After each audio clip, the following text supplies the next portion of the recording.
السلام علیکم، بسم اللہ الرحمن الرحیم۔ آج میری ویڈیو کا عنوان ہے اللہ تعالیٰ کے امتیازی صفات۔ صفت حیات، اللہ تعالیٰ کی جو صفات امتیازی صفات کے طور پر بیان ہوئی ہے ان میں صفت حیات سب سے بلند صفت ہے۔ اللہ تعالیٰ کی صفت کی شان یہ ہے کہ تمام عالم کی حیات اسی کا پرتو اور اسی کا فیض ہے کہ ہر چیز زندہ ہے، وہ ہمیشہ کے لیے موت سے محفوظ ہے۔ صفت حیات اس کی ذاتی صفت ہے، نہ کسی غیر کی عطا کردہ۔ اگر حیات کی صفت کسی اور کی عطا کردہ ہو تو اس حیات کا مالک اس سے یہ چھین بھی سکتا ہے۔ اس صورت میں موت واقع ہو سکتی ہے۔ موت اللہ کی شان الوہیت کی منافی ہے۔ اس کی حیات ذاتی ہے اور اس کی حیات اس کی ذات کے ساتھ لازم اور ملزوم ہے۔ جس طرح اس کی ذات ہمیشہ سے ہے اور ہمیشہ رہے گی، اسی طرح اس کی یہ صفت بھی ہمیشہ رہے گی۔ اس سلسلے میں قرآن مجید میں ارشاد ہے، اللہ لا الہ الا هو الحی القیوم۔ اللہ اس کے سوا کوئی معبود نہیں، زندہ ہے، سب کو تھامنے والا۔ اس سے بھی آگے یہ بات ہے کہ وہ ذات سارے عالم کو حیات بخشنے والی ہے۔ فرمایا وَهُوَ الَّذِي أَحْيَاكُمْ ثُمَّ يُمِيتُكُمْ ثُمَّ يُحْيِيكُمْ۔ اسی نے تمہیں زندہ کیا، پھر مارتا ہے، پھر زندہ کرے گا۔ دنیا کی ہر چیز مجازی طور پر زندہ ہے، حقیقی حیات تو اسی کے اندر ہے، کیونکہ وہی الحی القیوم اور وہی حی لا یموت ہے۔ اللہ نور السماوات والارض کی ایک تشریح ہے کہ وہ وجود اصل وہی ایک ذات ہے۔ سب چیزوں کی زندگی اور وجود اسی کی حیات کا پرتو اور عکس ہے۔ زمین کا نور اصلی اور ذاتی نہیں بلکہ محض سورج کی روشنی نے اسے روشن کر دیا ہے۔ سورج جب اور یہاں ہوتا ہے وہ زمین اور اشیاء کو روشن کر دیتا ہے، جب نہیں ہوتا تو زمین میں روشنی سے محروم ہوتی ہے۔ اسی طرح کائنات میں ہر موجود چیز کا وجود اللہ کی صفت تخلیق اور تکوین کا عطا کردہ فیض ہے اور اسی کے وجود ازلی کا عکس اور پرتو ہے، جو اس کے ارادے اور مشیت کے تابع ہے۔ جب ارادہ کرتا ہے تو اپنے نور وجود کے عکس کے ساتھ آسمان اور زمین کو منور کر دیتا ہے۔ زمین پر اندھیرا اور ظلمت تھی، آفتاب کے نور نے اسے روشن کیا۔ اسی طرح سمجھا جائے کہ کائنات عدم میں تھی، اس کا وجود نہ تھا، اللہ کے وجود نے اسے وجود بخشا۔ گویا موجودات عالم وجود خداوندی کی عکس اور سائے میں ہے، جنہیں ہم موجودات اور حقائق کا عنوان دیتے ہیں۔ جس طرح آئینے کے اندر ذاتی طور پر کچھ نہیں ہوتا، اس کے سامنے جو تصویر آتی ہے وہ اس کا عکس دکھا دیتا ہے، اسی طرح کائنات عدم میں تھی، اب ہر موجود کا وجود اصل واجب الوجود کے وجود ذاتی ہی کا جلوہ ہے۔ اسی بات کا ذکر قرآن مجید میں یوں کیا گیا، اولا یذکر الانسان انا خلقناہ من قبل ولم یک شیئا۔ کیا انسان یاد نہیں کرتا کہ ہم نے اسے پہلے بھی پیدا کیا تھا اور وہ کچھ بھی نہ تھا۔ اللہ تعالیٰ کا علم کائنات کی روشنی کی اصل ہے، اس کے علم سے تمام دنیا کو روشنی ملتی ہے۔ مفسرین کرام نے لکھا ہے کہ اللہ نور السماوات والارض میں نور سے مراد علم ہے۔ اللہ تعالیٰ اس معنی میں کائنات کا نور ہے کہ یہاں حقائق کا علم اور راہ راست کا علم اگر مل سکتا ہے تو اسی سے مل سکتا ہے۔ اس سے فیض حاصل کیے بغیر جہالت کی تاریکی اور دلالت و گمراہی کے سوا کچھ ممکن نہیں۔ اللہ تعالیٰ کی بنیادی صفات میں سے ایک صفت اس کا علم ہے۔ علم پر ہی اس کی شہنشاہی کا دار و مدار ہے۔ وہ لوگوں کے احوال کے بارے میں جانے گا تو تبھی ان کی مدد کرے گا، لوگوں کے اعمال کے بارے میں جانے گا تو تبھی انہیں جزا یا سزا دے گا۔ اس کا علم اس کی ذات کی طرح ابدی اور لا انتہائی ہے۔ اس سلسلے میں قرآن مجید میں ارشاد ہے، ان اللہ لا یخفی علیہ شیء فی الارض ولا فی السماء۔ بے شک اللہ تعالیٰ پر کوئی چیز بھی پوشیدہ نہیں ہے، نہ زمین میں نہ آسمان سے۔ ایسا نہیں کہ اس نے کائنات کو پیدا تو کر دیا لیکن اب اسے اس کی خبر نہیں، اور کائنات کا نظام خود کار نظام کے تحت چل رہا ہے۔ قرآن مجید کہتا ہے کہ اس نے کائنات کو پیدا کیا اور اسے اس کے ایک ایک پل کی خبر بھی ہے۔ الا یعلم من خلق وهو اللطیف الخبیر، کیا وہ نہیں جانتا ان چیزوں کو جو اس نے پیدا کی؟ وہی ذات بڑی باریک بین اور خبردار ہے۔ ایسا نہیں کہ اسے خبر ہی نہ ہو کہ کائنات میں کیا ہو رہا ہے، اسے خبر ہے، تبھی وہ اس نظام کو چلا رہا ہے۔ اس کے علم کے بارے میں سورۃ انعام کے اندر فرمایا گیا، وہی اللہ ہے جس کے پاس غیب کی چابیاں ہیں جن کو اس کے سوا کوئی نہیں جانتا، جو خشکی میں ہے یا سمندروں میں وہ اسے جانتا ہے، حتیٰ کہ کوئی پتا درخت سے نہیں گرتا مگر یہ کہ اللہ اسے جانتا ہے، نہ ہی کوئی دنا زمین کی تاریکیوں میں ایسا ہے کہ اللہ اسے جانتا ہی نہ ہو، نہ کوئی تر چیز ہے نہ کوئی خشک چیز کہ وہ اللہ کی کتاب مبین لوح محفوظ یا اس کے علم محیط میں موجود نہ ہو۔ قدرت کاملہ بھی اللہ تعالیٰ کی ایک صفت ہے۔ ایسا نہیں کہ اس نے کائنات کو پیدا کر دیا لیکن اب نظام بغیر کسی ناظم کے چل رہا ہے اور خالق کو اپنی تخلیق پر کوئی اختیار اور عمل دخل حاصل نہیں۔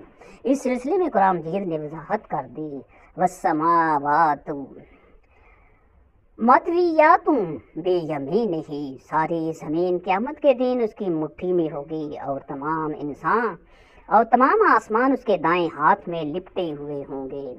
قرآن مجید میں ہے لہو مقالید السماوات والارض، آسمان اور زمین کی چابیاں اسی کے پاس ہیں۔ قرآن مجید کی لاتعداد آیات کے آخر میں اسی صفت کا اعادہ کیا گیا ہے کہ ان اللہ علی کل شیء قدیر، بے شک اللہ تعالیٰ ہر چیز پر مکمل قدرت رکھتا ہے۔ اس میں علی کل میں بھی ہر چیز کا احاطہ ہو جاتا ہے اور قدیر فاعل کے وزن پر ہے، گویا مکمل قدرت رکھتا ہے۔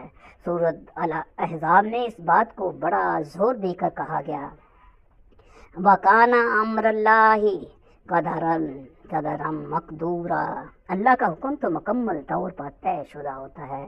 اس آیت میں یہ مفہوم پوشیدہ ہے کہ بعض اوقات کوئی صاحب اختیار فیصلہ کر لیتا ہے لیکن اس فیصلے پر عمل درآمدگی اسے قوت و صلاحیت حاصل نہیں ہوتی، جیسا کہ دینوی حکومتوں میں ہم عموماً دیکھتے ہیں، بلکہ یہاں جو کچھ اللہ کرنا چاہتا ہے کر گزرتا ہے۔ فرمایا اِنَّ رَبَّكَ فَعَالٌ لِمَا يُرِيدُ، بے شک آپ کا رب جس چیز کا ارادہ کرتا ہے وہ کر گزرتا ہے۔ اس بات کو اس اندازے میں بھی بیان فرمایا، اِذَا أَرَادَ شَيْئًا أَن يَقُولَ لَهُ كُن فَيَكُونُ، جب کسی کام کرنے کا ارادہ کر لیتا ہے تو کہتا ہے ہو جا، تو وہ کام ہو جاتا ہے۔ اللہ تعالیٰ کے مطلق اختیار کے حوالے سے سورۃ الانبیاء میں فرمایا لا یسأل عما یفعل وہم یسألون، جو کچھ وہ کرتا ہے اس سے اس بارے میں کوئی مواخذہ کرنے والا نہیں، بلکہ وہ لوگوں کی حرکتوں پر ان سے پرسش کرنے والا ہے۔ قرآن مجید میں اس سلسلے میں اس کے مطلق اختیار کے بارے میں ہے ان الحکم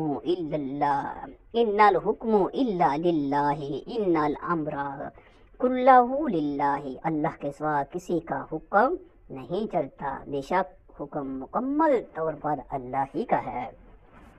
اللہ تعالیٰ کی ایک صفت اس کی سمدیت تو بے نیازی ہے۔ سورۃ اخلاص میں فرمایا اللہ الصمد، اللہ بے نیاز ہے، یعنی ہمیں اس کی ضرورت قدم قدم پر ہے لیکن اسے کسی کی ضرورت نہیں ہے۔ اس بات کو نبی کریم صلی اللہ علیہ وسلم نے یوں فرمایا، اللہ فرماتے ہیں کہ اے میرے بندو، اگر تم سب اولین و آخرین مل کر متقی اور پرہیزگار بن جاؤ تو میری بادشاہی میں مچھر کے ایک پر کے برابر اضافہ نہ کر سکیں گے، اور اگر سب مل کر میرے نافرمان بن جاؤ تو میری بادشاہ میں مچھر کے پر کے برابر کمی نہیں ہو سکتی۔ اللہ تعالیٰ کی صفات میں ایک بنیادی صفت یہ ہے کہ وہ ابد سے ہے اور ازل تک رہے گا۔ جب کچھ نہ تھا تو وہ تھا، اور جب کچھ نہ رہے گا تو وہی ہوگا۔ قرآن مجید میں اس کا ذکر یوں کیا ہے، وَالْأَوَّلُ وَالْآخِرُ وَالظَّاهِرُ وَالْبَاطِنُ وَهُوَ بِكُلِّ شَيْءٍ عَلِيمٌ، وہی اول، وہی آخر، وہی غالب اور ظاہر اور وہی باطن ہے، اور وہ ہر چیز کا خوب علم رکھتا ہے۔ نبی کریم صلی اللہ علیہ وسلم رات کی عبادت میں یہ دعا کیا کرتے تھے، اے اللہ تو ہی اول ہے کہ تجھ سے پہلے کوئی چیز نہیں، اور تو ہی آخر ہے کہ تیرے بعد کچھ نہیں، تو ہی ظاہر ہے کہ تجھ سے بلند اور عرفہ کوئی نہیں، اور تو ہی باطن ہے کہ تجھ سے پوشیدہ کوئی چیز نہیں، تو سب سے قریب تر ہے لیکن پوشیدہ ہے کہ نظر نہیں آتا۔ قرآن مجید میں ارشاد ہے، کلو شیء ہالک الا وجہہ، کائنات کی ہر چیز ہلاک ہو جانے والی ہے بجز اس کی ذات کے۔ کلو من علیہا فان ویبقی وجہ ربک ذو الجلال والاکرام، ہر وہ چیز جو روئے زمین پر ہے فنا ہو جائے گی، اور باقی صرف آپ کے رب کی ذات رہ جائے گی جو بڑے جلال اور عظمت اور ہیبت والی ہے۔ اگر اللہ تعالیٰ کو ازلی اور ابدی تسلیم نہ کرے تو وہ حارث یعنی کہ ختم ہونے والا ماننا پڑے گا۔ جو مٹ سکتا ہے وہ خدا نہیں ہو سکتا۔ مزید یہ کہ جو حادث ہوتا ہے اس کا خالق کوئی نہ کوئی ضرور ہوتا ہے۔ اللہ تعالیٰ کا خالق تو کوئی نہیں بلکہ وہ تو خود خالق ہے۔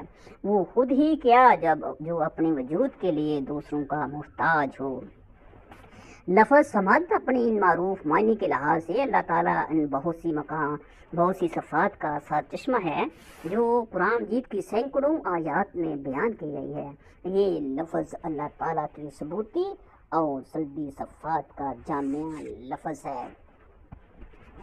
اسی وجہ سے لفظ سمد کو سورۃ اخلاص میں اللہ احد لم یلد ولم یولد کے درمیان میں رکھا گیا کہ وہ خالقیت اور قدرت اور وحدانیت جیسی صفات ثبوتیہ اور لم یلد ولم یولد جیسی صفات سلیہ کا منبع ہے۔ لوگوں نے اللہ تعالیٰ کی صفات کو سمجھنے میں غلطی کھائی ہے۔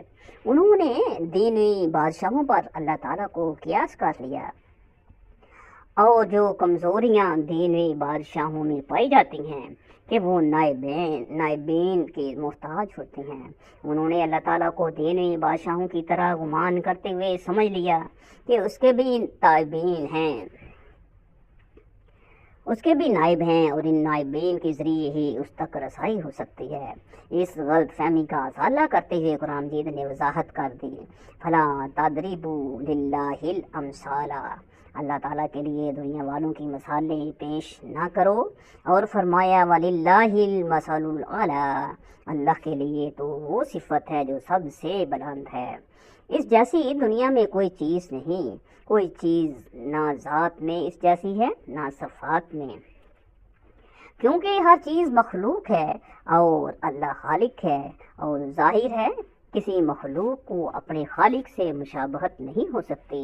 بتایا گیا ہے کہ کسی کی صفات اس جیسی نہیں ہو سکتی، مثلا ساری مخلوق دیکھتی اور سنتی ہے، لیکن ان کا دیکھنا سننا اللہ کے دیکھنے سننے سے جدا گانا ہے۔ کہ انسان کے یہ صفات آلات یعنی کہ کان، آنکھ وغیرہ کی محتاج ہیں، اور اللہ کے صفات و آلات کی محتاج نہیں۔ انسانوں کی یہ صلاحیتیں محدود ہیں، اللہ کی صفاتیں محدود نہیں۔ وہ ہر لمحہ مخلوق کی ہر بات کو سن رہا ہے، دیکھ رہا ہے، جبکہ انسانوں کے لیے ایسا ممکن نہیں۔ اس کے صفات کی حقیقت کے بارے میں مفسرین لکھتے ہیں کہ اس میں تمام اعلیٰ صفات موجود ہیں، لیکن ان کی حقیقت کیا ہے اس حقیقت کو کوئی نہیں جانتا۔ حق تو یہ ہے کہ نہ تم اس کی ذات کی پہچان کر سکتے ہو، نہ اس کی صفات کو قیاس کر سکتے ہو۔ مولانا رومی کہتے ہیں، دورے بینانے بارگاہے الست جزائے عظیم پہ نبرود اند کے ہست، یعنی اللہ کی ذات اور صفات کے سمندر میں بڑے بڑے عارفان خدا بھی نہیں جان سکے کہ ہے، لیکن یہ بات کہ وہ کیسا ہے ان کو بھی اس کا پتہ نہیں مل سکا۔ اس کی ذات میں کمالات سارے موجود ہیں، لیکن کوئی کمال ایسا نہیں کہ اس کی حقیقت کو بیان کیا جا سکے، کیونکہ اس کے کمالات کی کوئی نظیر کہیں موجود نہیں۔ وہ مخلوق کی مشابہت و مماثلت سے مکمل طور پر پاک ہے، اس لیے اس کی صفات کی حقیقت کو سمجھنا محال ہے۔ اللہ نور السماواتی والارض